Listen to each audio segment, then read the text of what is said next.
اعوذ باللہ من الشیطان الرجیم، بسم اللہ الرحمن الرحیم۔ آج ہم سورہ التکویر کریں گے جو کہ 81 نمبر سورہ ہے۔ لاسٹ ویڈیو میں جو ہم نے 79 نمبر سورہ کی تھی اس سے ایک سورہ چھوڑ کے یہ ہے، ایک بیچ میں جو 80 نمبر سورہ ہے وہ ہم نے چھوڑی ہے، کیونکہ اس میں ایسا نہیں ہے کہ اس میں یہ ٹاپک نہیں ہے، اس میں بھی یہ ٹاپک ہے، لیکن آگے جا کے آتا ہے، مڈ میں آلموسٹ اس کے آتا ہے، سٹارٹ میں نہیں ہے۔ اور یہ میں دوبارہ یاد دلا دوں کہ یہ ہم وہ سورہ کر رہے ہیں، میں آپ کے سامنے صرف وہ سورہ رکھ رہا ہوں جو کہ اس موضوع سے سٹارٹ ہوئی ہیں، جو اللہ پاک کے سامنے پیش ہونا اور آخرت کے ٹاپک سے سٹارٹ ہوئی ہیں، تو وہ والی صرف میں سورہ آپ لوگوں کے سامنے رکھ رہا ہوں، اور وہ بھی کافی ساری بن گئے، وہ بھی آلموسٹ آدھی سے زیادہ ہی بن جائیں گی۔ قرآن پاک میں 114 سورہ ہیں، تو 55-60 کے لگ بھگ ہماری سورہ بن جائیں گی۔ تو اور یہ وہ آدھی قرآن پاک کی آدھی سورہ وہ ہیں جن کا ٹاپک ہی یہی سٹارٹ ہوتا ہے کہ ایک آخرت آنی ہے، اس میں اللہ کے سامنے ہمیں پیش ہونا ہے اور جواب دینا ہے، اور اسے نے ایک ایک چیز کا حساب کر رکھا ہے۔ تو اور یہی مین ٹاپک بھی ہے قرآن پاک کا۔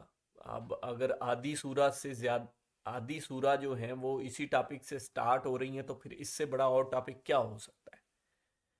اور وہ جو اصل ٹاپک ہے وہ میں دہرا دیتا ہوں کہ اصل میں قرآن پاک کا مین پیغام جو ہے وہ تو یہی ہے کہ اللہ اس کائنات کا ایک خالق اور مالک ہے، وہ واحد ہے، اس کے ساتھ کوئی شریک نہیں، اور ایک دن اس کے سامنے پیش ہو کے ہم نے ہر چیز کا جواب دینا ہے جو ہم اس دنیا میں کرتے رہے ہیں، جو ہم اس دنیا میں کرتے رہے ہیں، وہ اس ایک ایک چیز کا حساب دینا ہے اس کو۔ یہ مین پیغام ہے قرآن پاک کا۔ باقی وہی باتیں وہی ہم نے دیکھی، وہی باتیں ہیں جو مختلف پہلوؤں سے ان کو بدل بدل کے سمجھایا جا رہا ہے، یا ان کے لیے پچھلی امتوں کے واقعے یا قصے سنائے جا رہے ہیں، یا پھر کچھ احکامات دیے جا رہے ہیں کہ ایسا کرو اور ایسا نہ کرو۔ ایسا کرو مینز جب کہا جاتا ہے کہ نیک اعمال کرو، اللہ کے حکم کے مطابق چلو، تو وہ اللہ کے احکامات بتائے جا رہے ہیں، یا جو نیک کام ہیں وہ بتائے جا رہے ہیں۔ اور جب کہا جاتا ہے کہ برے کاموں سے بچو، تو وہ برے کام بتائے جا رہے ہیں، اور ان برے کاموں سے جو ان کی مثالیں بھی پچھلی امتوں سے دی جاتی ہیں کہ انہوں نے بھی ایسے برے کام کیے تھے تو ان کے ساتھ یہ ہوا تھا، تو اس کا مقصد یہی ہوتا ہے کہ تم نہ کرنا۔ تو جو 80 نمبر سورہ ہے وہ بھی کوئی بڑی سورہ نہیں ہے، آپ پڑھیے گا، ترجمے کے ساتھ پڑھیے گا، اور اس میں تو خاص کر کے بڑی امپورٹنٹ آیات جو شروع میں ہی ہے نا، شروع میں تو نہیں، 8-10 کے قریب کی کچھ آیات ہیں، وہ تو پرٹیکولرلی بڑی پڑھنے والی ہیں۔ اس میں ایگزیکٹ جو میں بات بار بار دہراتا ہوں کہ اس میں اللہ پاک نے وہاں صاف صاف فرمایا ہے کہ یہ قرآن تو نصیحت کی چیز ہے، اور اس سے جو چاہے نصیحت حاصل کرے۔ یہ تو سراسر نصیحت کی چیز ہے، اور اس سے جو چاہے۔ اب یہ اس میں جو میں بار بار دہراتا ہوں کہ یہ صرف کچھ علماء کے لیے یا مولوی حضرات کے لیے یا کسی اسپیسیفک گروہ کے لیے نہیں ہے کہ اس سے نصیحت حاصل کریں۔ جو چاہے گا وہ نصیحت حاصل کرے گا، جو پڑھے گا اس کو، جو سمجھے گا۔ اور یہی اس چینل کا بھی مقصد ہے، یہی میرا مقصد ہے کہ ہم اس کو سمجھیں، اللہ پاک کی باتوں کو اپنی زبان میں سمجھیں، ان پہ غور و فکر کریں۔ اسی کی طرف صرف توجہ دلاتا ہوں میں کہ تھوڑا بہت آپ خود بھی، یا تھوڑا اس کا میں اپنی فہم بتا دیتا ہوں، لیکن مقصد مین یہی ہوتا ہے کہ آپ اس کو خود پڑھیں، اپنی ایک سوچ بنائیں، اس میں سے آپ نے اس کا جواب دینا ہے جو سوچ ہے۔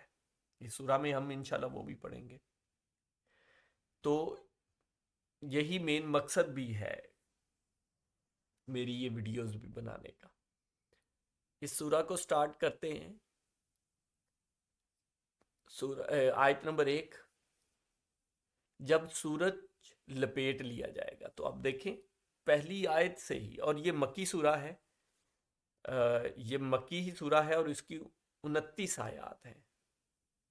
اور مکی سورہ کا تو جیسی چھوٹی چھوٹی بات اور ایگزیکٹ بات تو وہی یہاں پہ بھی ہے. تو بات ہی اسی ٹاپک سے سٹارٹ ہوئی کہ جب مطلب قیامہ اور آخرت کا جو ٹاپک ہے اسی سے سٹارٹ ہو رہی ہے کہ جب سورج لپیٹ لیا جائے گا. یہ ہم پہلے بھی پڑھ چکے ہیں نا، ہم پچھلی ہی کچھ سورہ میں یہی باتیں پڑھ چکے ہیں. تو کہ یہ سورج لپیٹ لیا جائے گا، وہ سارا کچھ جو ہے میں پہلے بڑی ڈیٹیل سے بتا چکا ہوں. یہ آیت نمبر 2، اور جب ستارے بے نور ہو جائیں گے، مینز ان سب کو جو ہے مادہ اکٹھا کر کے، وہ میں پہلے بڑی ڈیٹیل سے بتا چکا ہوں کہ سارا کچھ اکٹھا کر دیا جائے گا، اس کائنات کو ختم کر دیا جائے گا. آیت نمبر 3، اور جب پہاڑ چلائے جائیں گے، ایگزیکٹ وہی بات جو ہم پہلے پڑھ چکے ہوئے ہیں. آیت نمبر 4، اور جب 10 ماہ کی حاملہ اونٹنیاں چھوڑ دی جائیں گی. آیت نمبر 5، اور جب وحشی جانور اکٹھے کیے جائیں گے. آیت نمبر 6، اور جب سمندر بڑکائے جائیں گے. یہ منظرنامہ پیش کیا جا رہا ہے قیامت کا. آیت نمبر 7، اور جب جانیں ملا دی جائیں گی. آیت نمبر 8، اور جب زندہ گاڑی ہوئی لڑکی سے سوال کیا جائے گا. یہ بڑی امپورٹنٹ آیت ہے. تو یہ جو دیکھیں، جو پہلے کوئی رسم تھی، ہمیں سب کو پتہ ہی ہے، جو نبی پاک صلی اللہ علیہ وسلم سے پہلے رسم چلتی تھی کہ وہ جس کے گھر بیٹے تو سب کو وہ پیارے ہوتے تھے، اور جو بیٹیاں ہوتی تھیں ان کو زندہ گاڑ دیا جاتا تھا. تو اسے ختم کیا، اس رسم کو، نبی پاک صلی اللہ علیہ وسلم نے اور اللہ پاک کے حکم سے. تو یہ ایگزیکٹلی اس کا کہا کہ اس کا کیا قصور ہے جس کو زندہ ہی گاڑ دیا جاتا ہے، چھوٹی بچی کو. تو یہ اگلی آیت میں ایگزیکٹلی وہی کوشچن پوچھا گیا. آیت نمبر 9، کہ کس گناہ کی وجہ سے وہ قتل کی گئی. آیت نمبر 10، اور جب نامہ اعمال کھول دیے جائیں گے. تو وہ پچھلی آیت میں ہم نے وہ دیکھ لیا کہ وہ وہی کہ وہ کس قتل میں، وہ کس لیے وہ قتل کی گئی ہے، اس کا کیا قصور ہے بیچاری. تو یہاں سے پھر وہ کہ جب آیت نمبر 10 سے، اور جب نامہ اعمال کھول دیے جائیں گے، مینز کہ وہی حساب کتاب ہم بڑی ڈیٹیل سے پڑھ چکے ہیں. وہی باتیں ہیں، وہی چیزیں ہیں جو کہ مختلف پہلوؤں سے بتائی جا رہی ہیں، سمجھائی جا رہی ہیں، اور جگہ جگہ پہ بتائی تاکہ یہ سمجھ آ جائے. ان کو دیکھیں، ہم نے اتنی، یہ آج میرے خیال سے کوئی 42-44 نمبر، اور یہ آخری پارہ جو ہے 30 نمبر پارہ سٹارٹ ہو گیا ہوا ہے. پچھلی 2-3 سورہ سے جو ہے، 3-4 سورہ جو ہیں ان سے آخری پارہ اب سٹارٹ ہو گیا ہوا ہے. تو ہم اتنی کوئی 42-43 جو سورہ کر چکے ہوئے ہیں، ان میں آلموسٹ بات یہی ہے، رپیٹ ہو رہی ہے بس مختلف پہلوؤں سے. اور آیت نمبر 11، اور جب آسمان کی کھال اتار لی جائے گی. اب یہ مطلب وہی آیت متشابہات ہے. کھال اتار لینی مطلب ایک بات سمجھانے کے لیے کی جا رہی ہے کہ ختم کر دیا جائے گا سب کچھ. آیت نمبر 12، اور جب جہنم بھڑکائی جائے گی. آیت نمبر 13، اور جب جنت نزدیک کر دی جائے گی. آیت نمبر 14، تو اس دن ہر شخص جان لے گا جو کچھ لے کے آیا ہوگا. جو کچھ لے کے، یہ امپورٹنٹ بات یہ ہے کہ جو کچھ وہ لے کے آیا ہوگا. اس لے کے آئے پہ ہم پہلے بڑی ڈیٹیل سے بات کر چکے ہوئے ہیں، بڑی دفعہ کر چکا ہوں، بار بار یہی کرتا ہوں کہ کیا لے کے جو ہم یہاں پہ اعمال کرتے ہیں، ان کے لیے کوشش کرتے ہیں. یہ اصل میں کوشش ہے، اعمال نہیں ہے. اس کو ہم اسی سورہ کی آخری آیت میں بالکل ڈیٹیل سے اس پہ بات میں کرتا ہوں کیونکہ وہ بڑی امپورٹنٹ آیت ہے. تو لیکن یہ آپ یاد رکھ لیں، جو ہم نے یہاں سے لے کے جانا ہے، جو اس زندگی میں ہماری میں جو مہلت ملی ہے، جتنا ایک ٹائم ملا ہے، اس میں ہم نے کیا کیا کیا ہے، وہ ہم نے لے کے جانا ہے. وہ یہاں اس کی بات ہو رہی ہے کہ اس میں ہم نے کیا کیا کیا ہے جو مہلت ملی تھی. تو وہ ان اعمال کی بیس پہ ہی سب کچھ ہونا ہے جو کچھ کیا ہے. آیت نمبر 15، میں قسم کھاتا ہوں پیچھے ہٹنے والے. آیت نمبر 16، چلنے پھرنے والے چھپنے والے ستاروں کی. اب یہ دیکھیں یہاں پہ آ کے نارملی شروع میں قسمیں اٹھائی جاتی ہیں، اب یہاں پہ آ کے قسمیں اٹھائی جا رہی ہیں۔ آیت نمبر 17، اور رات کی جب جانے لگے، آیت نمبر 18، اور صبح کی جب چمکنے لگے، آیت نمبر 19، یقیناً یہ ایک بزرگ رسول کا کہا ہوا۔ اب یہاں یہ بزرگ رسول کسے کہا جا رہا ہے؟ یہ کہا ہوا ہے، نبی پاک صلی اللہ علیہ وسلم کا کہا ہوا تو نہیں ہے۔ تو یہاں پہ اصل میں رسول حضرت جبرائیل علیہ السلام کو کہا جا رہا ہے، وہ بھی تو رسول ہے نا، مینز وہ فرشتوں میں سے اللہ نے ان کو رسول منتخب کیا اور ان کو پیغام پہنچانے والا، اپنا پیغام پہنچانے والا انہیں بنایا، انہوں نے آگے یہ پیغام انسانوں کے رسول جو نبی پاک صلی اللہ علیہ وسلم تھے اس ٹائم کے، ان کو پہنچایا۔ تو ایک رسول فرشتوں میں سے، ایک رسول انسانوں میں سے، اور اس چیز کو بیان کر دیا نا۔ اور اس چیز کو آپ سمجھیں، یہ کوئی کمپلیکیٹڈ نہیں ہے، یہ بڑا سمپل سی بات ہے کہ اللہ پاک ڈائریکٹ تو کسی انسان سے بات یا رابطہ نہیں کر سکتا نا، وہ تو خالق اور مالک ہے، وہ تو جو چاہے کر سکتا ہے۔ اور یہ میں بار بار اس بات کی وضاحت دیتا ہوں، کر سکتا ہے، میں پریفر کرتا ہوں کر سکتا کہنا، کیونکہ اس میں توحید واضح ہوتی ہے۔ کئی لوگ اس پہ، اور علماء اکرام میں بھی یہ ہوتی ہے بات، ان میں سے بھی کئی لوگ یہی کہتے ہیں کہ سکتے ہیں کہنا چاہیے عزت اور احترام سے۔ ہم سکتے ہیں کہتے ہیں نا اپنے پیرنٹس کو، بڑوں کو، تو عزت کی وجہ سے، تو اللہ کو بھی ایسے ہی کہنا چاہیے۔ لیکن بہت سے علماء یہی کہتے ہیں کہ توحید کا لحاظ رکھنا چاہیے، تو توحید میں واحد کا ہی صیغہ استعمال کرنا چاہیے، توحید زیادہ ضروری ہے۔ اور عزت تو ہم جو اللہ کا ماننے والا ہے، مسلمان ہے، قرآن پاک پڑھ رہا ہے اور پڑھتا ہے، وہ اللہ سے زیادہ عزت کس کی کرتا ہوگا؟ اللہ کی عزت ہی عزت ہے وہ، یقیناً۔ لیکن وہ کیا ہے، جب اللہ خود فرماتا ہے کہ میری عزت میں توحید میں ہے، میرے ساتھ شرک نہ کرنا، تو شاید کوئی سننے والا کے ذہن میں آ جائے، ہم مسلمانوں میں سے تو نہیں آئے گا، لیکن میری ہی بات کوئی غیر مسلم سنے تو وہ سکتے میں وہ بھی کہیں جی ہمارے بھی کافی سارے خدا ہیں اور ان کے بھی شاید ہیں، تو اسی لیے ایسی بات ہو رہی ہے۔ تو مطلب بچنا چاہیے۔ میں اس لیے سکتا کا، اور قرآن آپ اگر ترجمہ بھی پڑھیں نا تو ترجمے میں بھی واحد ہی صیغہ استعمال ہوا ہوتا ہے، تو میں کوئی یہ علیحدہ سے نہیں کر رہا یہ کہتا۔ اچھا، تو بات یہ ہو رہی تھی کہ ایک یہ سمپل سی بات ہے نا کہ اللہ پاک نے یہ فرما دیا،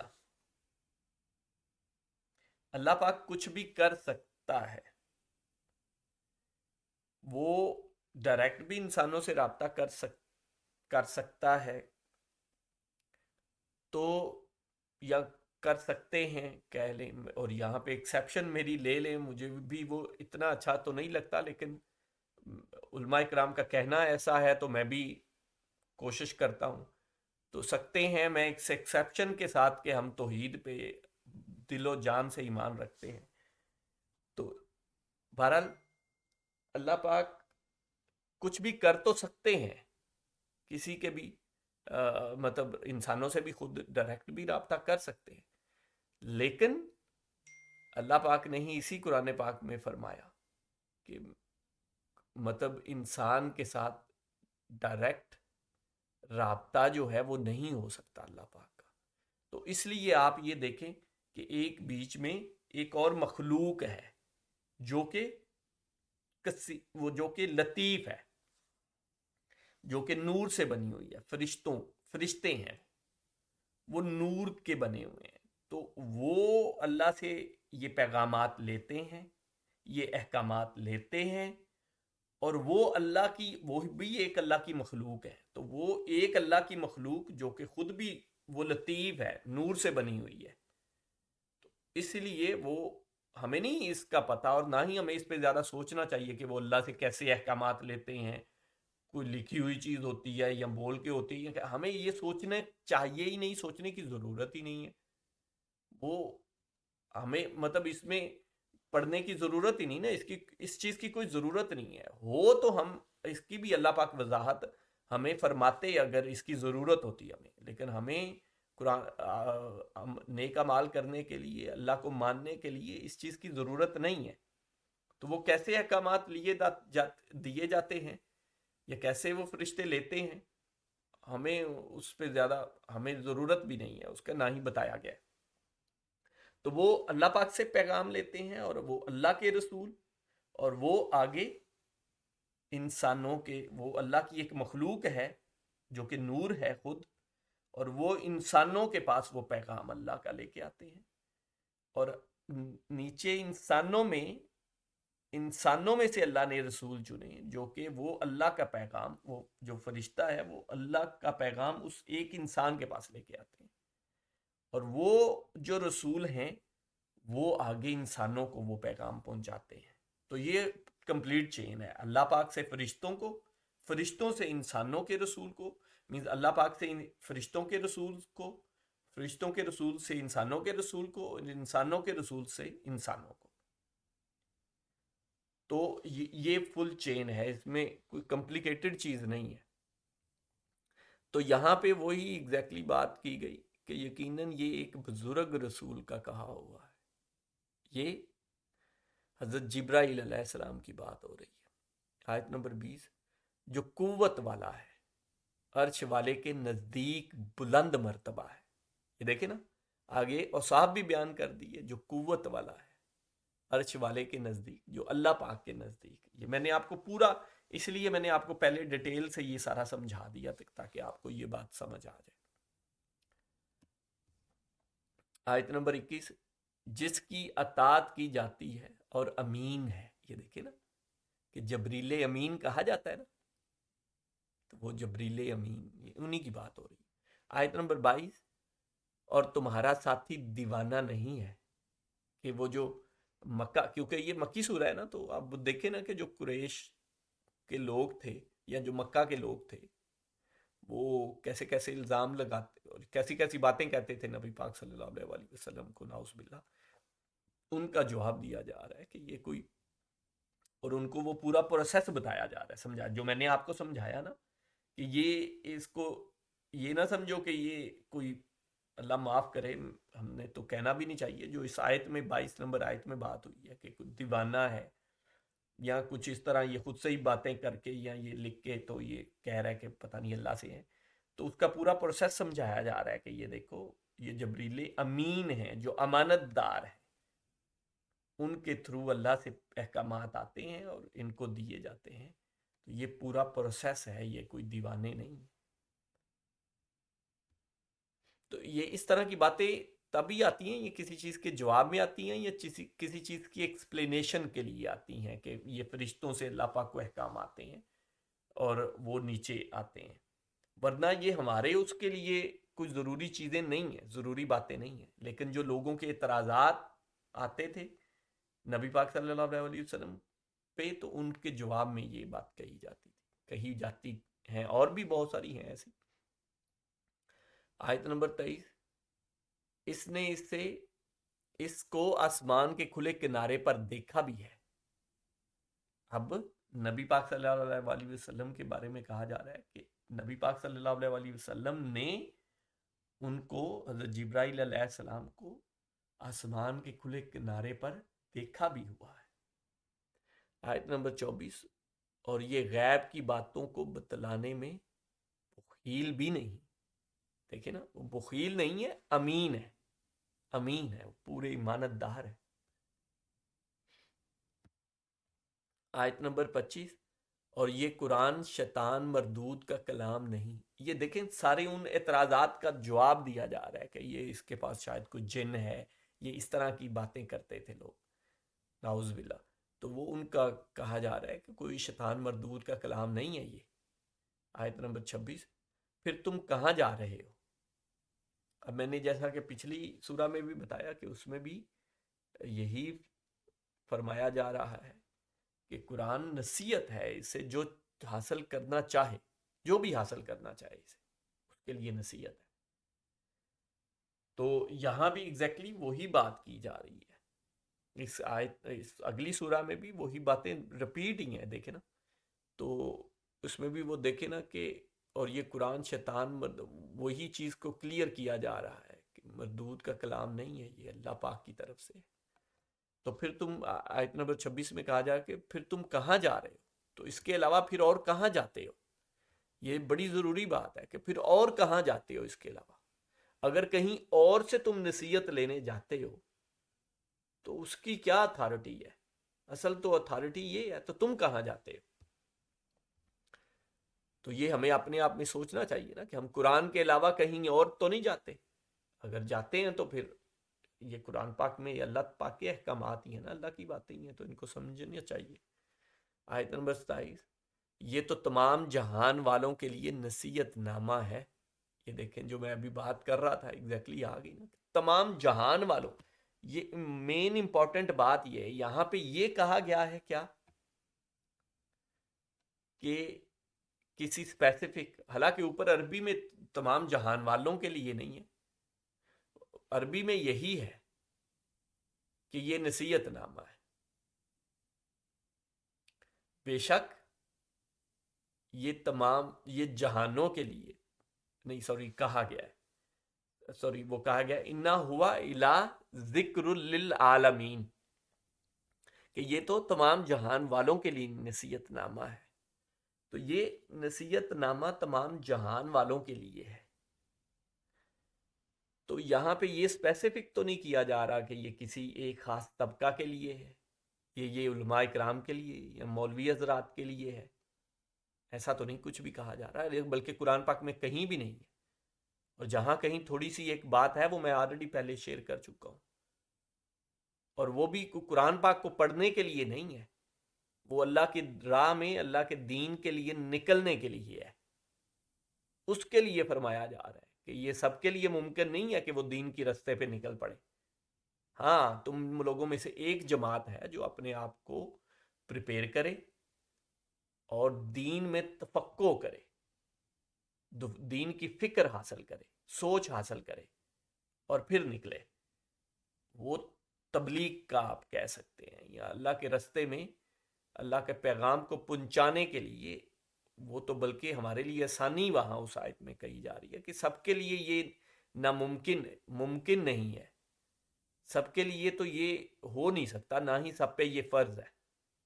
حالانکہ یہ دیکھیں ہمارے تبلیغی بھائی یا جو بھی اس طرح کے وہ کوئی لوگ آتے ہیں، وہ تو پہلی بات ہی یہ بات اپنی بات اسی بات سے سٹارٹ کرتے ہیں کہ لو جی ہم پہ سب پہ فرض ہے اور ہمیں نکلنا ہے، سب نے نکلنا ہے اور سب پہ فرض ہے۔ قرآن پاک میں ایسا نہیں ہے، وہ آیت یہاں نہیں ہے، وہ انشاءاللہ کبھی موقع ملا تو اس کو میں بڑی ڈیٹیل سے، آپ تفقہ فی الدین سے خالی سرچ بھی کریں گے نا تو آپ کو وہ مل جائے گی۔ تو اچھا، یہ تو تمام جہان والوں کے لیے، سب کے لیے نصیحت ہے اس میں۔ آیت نمبر 28، اس کے لیے جو تم میں سے سیدھی راہ پر چلنا چاہے۔ اچھا نصیحت کس کے لیے ہے؟ نصیحت بھی اس کے لیے ہے جو سیدھی راہ پہ چلنا چاہے۔ نصیحت کس کے لیے ہے؟ جو سیدھی راہ پہ چلنا چاہے۔ دیکھیں پہلا کام آپ کا اپنا ہے، اس کے بعد پھر اللہ کی مدد سٹارٹ ہو رہی آپ، لیکن اگلی آیت میں اس کا بھی آگے کی بات ہم کرتے ہیں، لیکن مین چیز یہ بھی سمجھنے کی ہے کہ ہماری جو اپنی نیت ہے، ہماری اپنی جو کوشش ہے، وہ مین چیز ہے، وہ اسی کا حساب ہے۔ وہ اگلی آیت میں انشاءاللہ اس کو کلیئر کرتے ہیں۔ آیت نمبر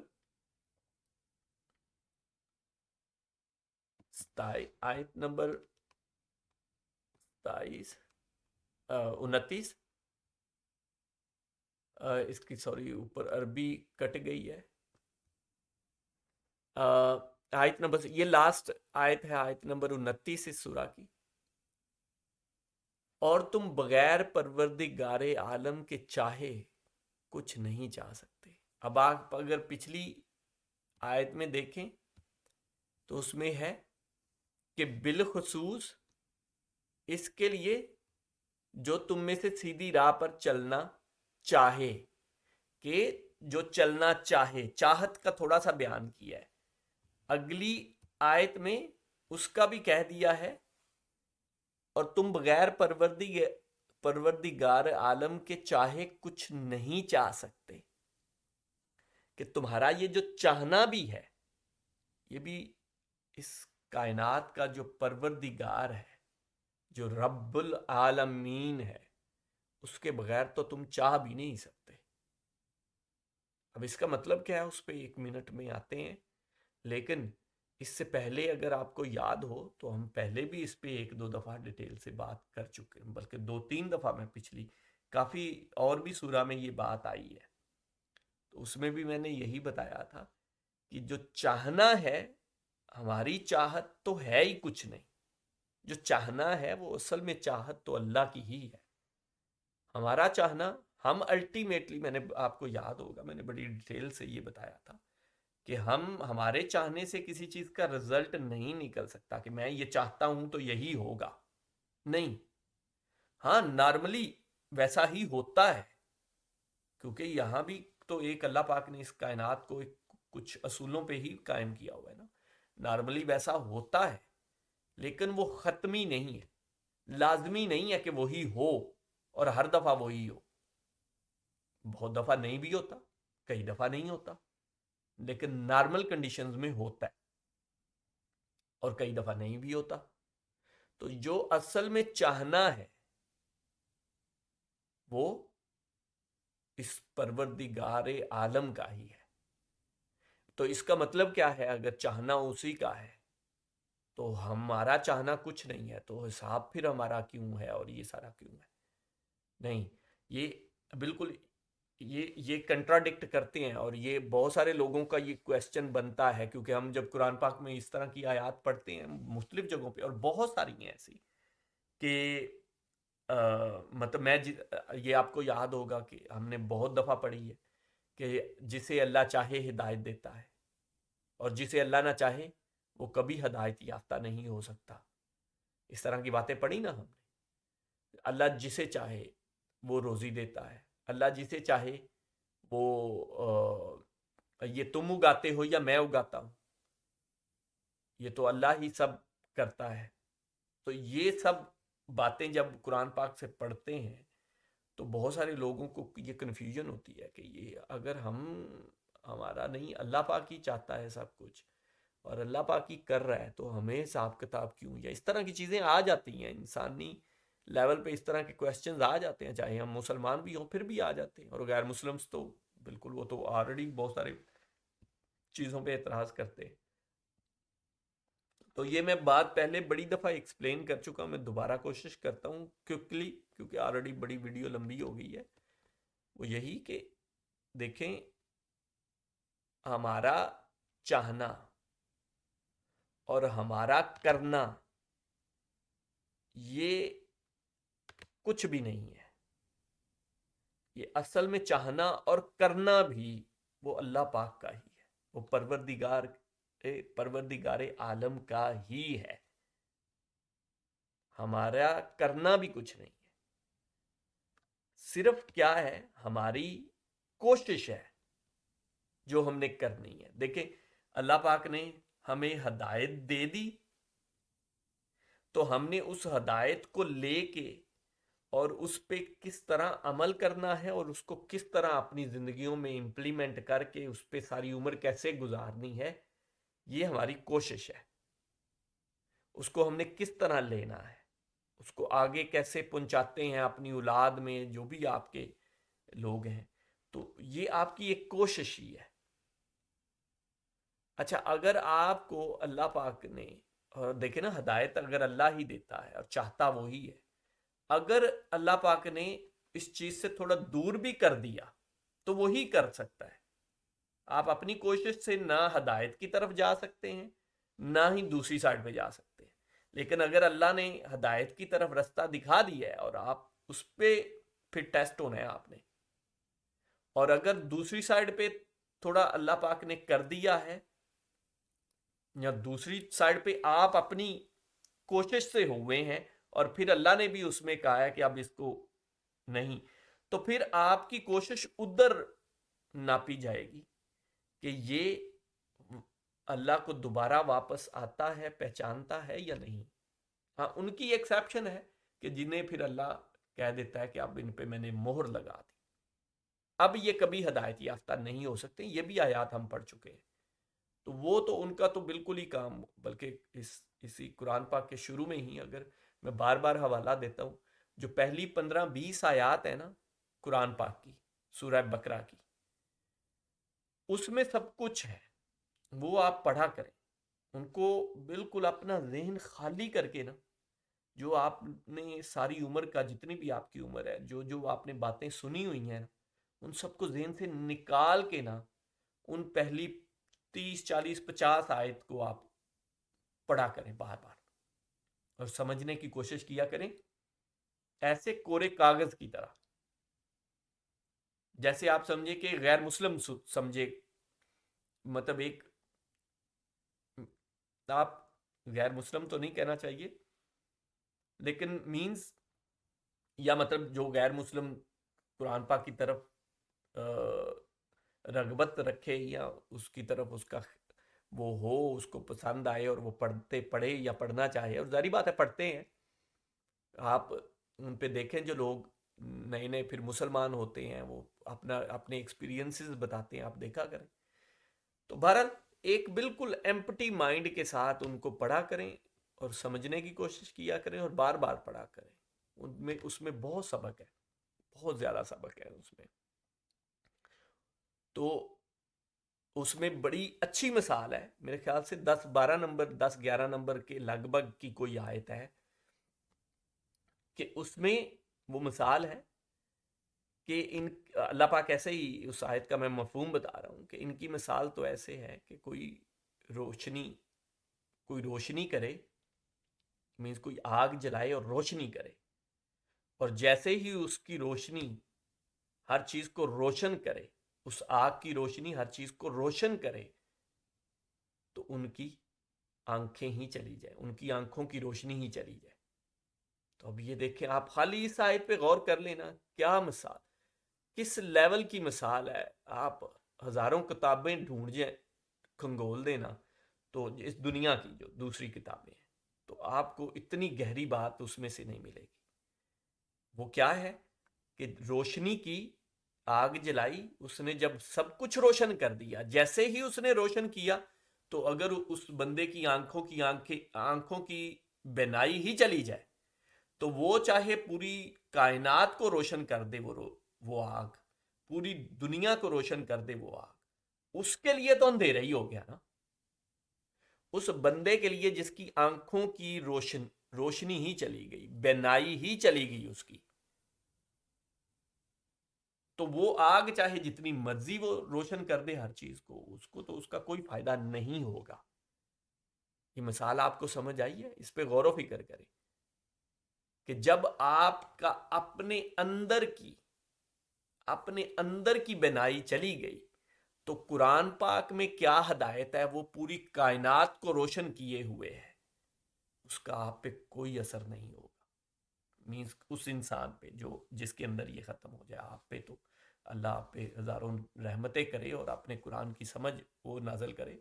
مینز میں ایک مثال دے رہا ہوں کہ کسی بھی انسان کی جب وہ اندر سے وہ اندھا ہو جائے، اندر سے اس کے اندر تالے لگ جائیں، اور وہ ایگزیکٹلی آپ آیات پڑھیں نا، میرے خیال سے اس سے پہلے کی آیات ہیں وہ سمن بکمن والی، یا اس کے بعد والی ہیں کہ یہ گنگے ہیں، بہرے ہیں، ان کو نصیحت پہنچاؤ یا نہ پہنچاؤ، یہ گنگے ہیں، یہ بہرے ہیں، ان کو کچھ سمجھ نہیں آئے گی۔ تو جب وہی اگر ہو جائے، بینائی ہی ختم ہو جائے، تو باہر چاہے سورج چمکتا رہے، اس کی ہاں تپش فیل ہوگی، روشنی نہیں ہوگی، روشنی وہ دیکھ نہیں سکتا۔ تو وہ بڑی اچھی مثالیں، ایگزیکٹلی یہی یہاں پہ جو اس آیت میں بھی بات کرنے کی کوشش کر رہا ہوں، وہ یہی ہے کہ اللہ کے چاہنے سے ہی، فار ایگزامپل کسی کو رزق دیتا ہے اللہ پاک، تو وہ رزق جس کو دیا ہے، اس کی تھوڑی بہت اس میں محنت ہو سکتی ہے، لیکن وہ اللہ کی عنایت ہی اس کو سمجھے، وہ اللہ کی عنایت سے ہی ہے، اور اصل میں آپ کا امتحان اس کی اس عنایت میں ہی ہے۔ ایسا نہیں ہے کہ آپ نے کوئی بڑے نیک اعمال کیے، آپ بڑی اللہ کی وہ ماننے والے ہیں اور بڑی محنت کرنے والے، بڑی آپ نے پڑھائی کی، بڑی آپ محنت کرتے ہیں، سر کپاتے ہیں، بڑا کام کرتے ہیں، تو پھر آپ کو اللہ یہ دے رہا ہے۔ نہیں، ایسا نہیں ہے۔ یقین کریں، بڑی محنت کرنے والے لوگ ہیں، بڑے سر کھپانے والے لوگ ہیں، اور بڑے پڑھنے والے بھی لوگ ہیں، وہ بھی بیچارے، ان کو بھی رزق نہیں ہے۔